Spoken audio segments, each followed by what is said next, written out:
Whenever I try new games, I look for game design lessons I can learn from my own projects. World of Goo has strong user interface, gameplay progression, and atmosphere, so I looked at these aspects to figure out why they're so successful. Let's start with the user interface. The cursor is a black circle with a short trail, which makes it fun to move around. It has a gray outline that makes it easy to see even on dark backgrounds. When you pick up a ball, the usual cursor disappears so you can better see what you're doing. As you move a ball around, it squashes and stretches along the velocity vector, a fundamental technique in animation that adds life and realism to these objects. Releasing the goo balls is made more juicy, so to speak, by adding a small shower of little droplet particles. When the selected ball is held near a connected structure, ghostly lines appear to show how it will attach. These lines shrink into nothing as the ball moves out of range, giving an analog indication of how far they can stretch, instead of just a binary indication of whether it can attach or not. The menu interface is also very clear. Every button shows exactly what it will do, and then gives feedback to reinforce what it did. The transitions between screens are fast and entertaining, disguising load times with animations and title screens. Now let's move on to gameplay progression. This is the first level. It is interesting because it never pulls you out of the game to say this is what to do. You're expected to experiment and figure it out, and look at the sign in the background if you are totally confused. Drag and drop to build to the pipe.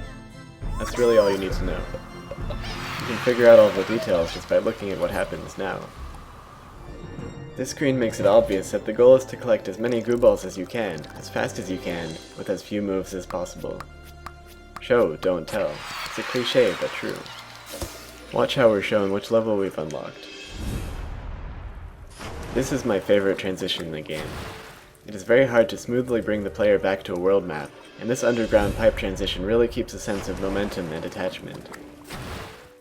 Each level on the first island exists to teach the player about a different gameplay mechanic.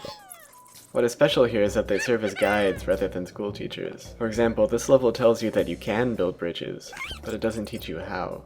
You have to figure that out for yourself. Figuring out how to do these things is really why this game is fun and rewarding. What's interesting about this level is that they don't tell you that these spinning blades are fatal to your goo balls. What they do tell you is that you can click on these bugs flying around to go back in time. And of course, you use that after you kill your guys for the first time. These new mechanics are also always only part of the objective. Like here you have to wake up these goo balls below, but you also have to build the pipe above. Every time they introduce some weird new strategy, that's one more tool they can use on the later levels, to make it hard without being unfair.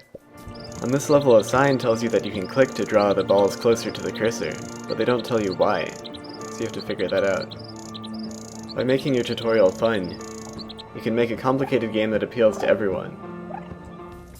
By slowly building up the player's skill in a fun way, you can end up making really complicated levels like this one, and it won't feel unfair.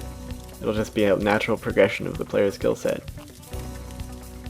To make absolutely sure that a player can't get stuck permanently, there's a limited number of skips you have to skip levels entirely. Conversely, if it's too easy, you can try for the OCD requirement, or Obsessive Completion Distinction criteria. My favorite hint in this game is a level titled, "You have to explode the head." This is a new mechanic, and without that title I'd have no idea what I was supposed to do.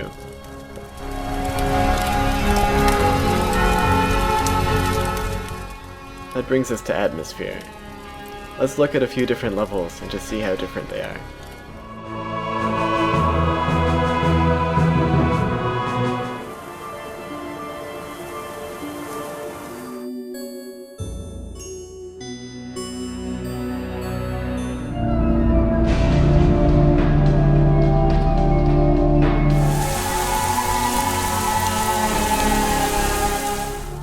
This level here shows off the layering techniques that they use to achieve rich and active looking backgrounds.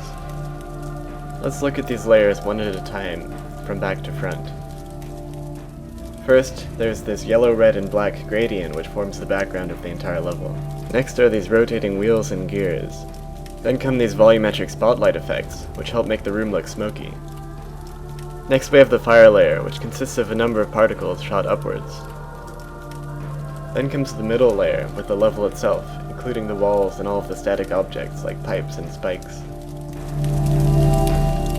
Next we have the active objects like the goo balls and their structures. In front of that are even more volumetric light effects, like this glowing sphere.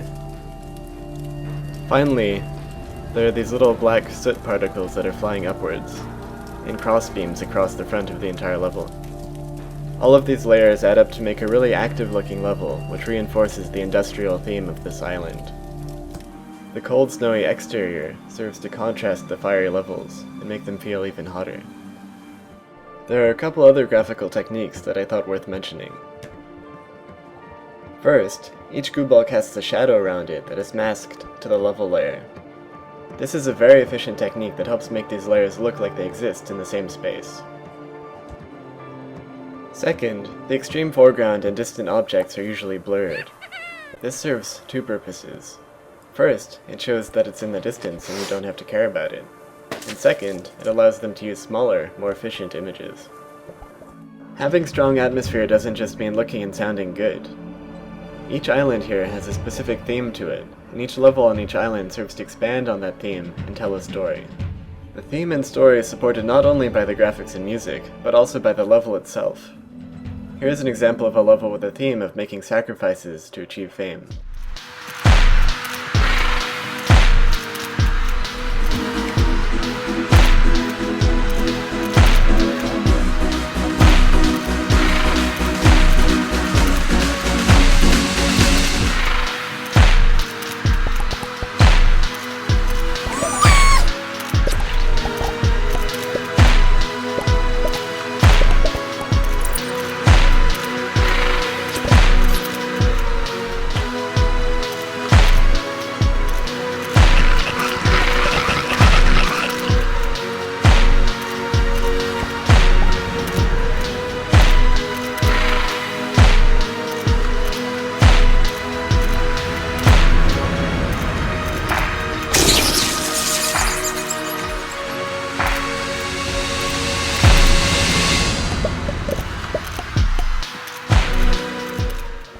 An open-minded literary critic could have a field day trying to analyze the symbolism of that level, but I'm not going to go into that.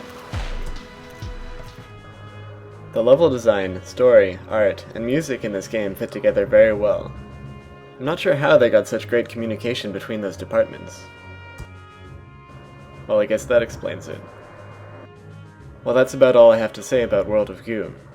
I hope you enjoyed my first game design tour.